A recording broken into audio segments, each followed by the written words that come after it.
Bonjour, chers frères et sœurs dans le Seigneur. Genèse 31. Voici la capsule numéro 34 intitulée « Un départ en cachette ». Les relations commencèrent à se gâter entre les deux familles. Les fils de Laban accusèrent Jacob de s'être enrichi sur le dos de leur père. L'attitude de Laban semblait avoir changé face à son neveu. Versets 1 et 2 et verset 5. Rachel et Léa ont même émis des reproches envers leur père qui les avait vendus à Jacob, leur mari. Elles semblaient d'ailleurs ne rien devoir à Laban.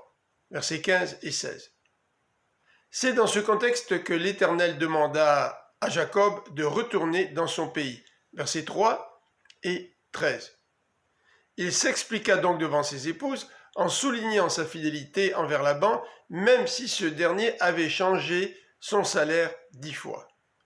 En fait, pour lui, c'est Dieu qui l'avait rendu riche. Puisque la relation avec la famille de Laban n'était pas la meilleure, Jacob décida de partir en cachette.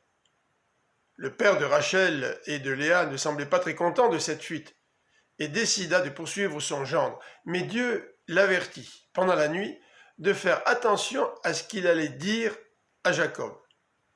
Après 7 jours, Laban rattrapa Jacob, le traita de trompeur et lui demanda des comptes suite à son départ en secret.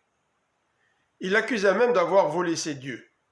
Jacob ne savait pas que Rachel avait pris les idoles de son père et permit à Laban de fouiller sa tente.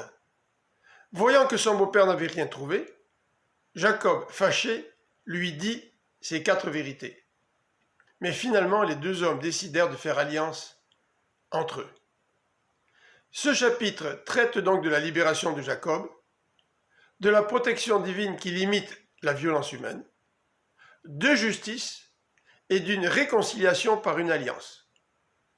Je vous souhaite une bonne fin de journée, que le Seigneur vous bénisse, à bientôt.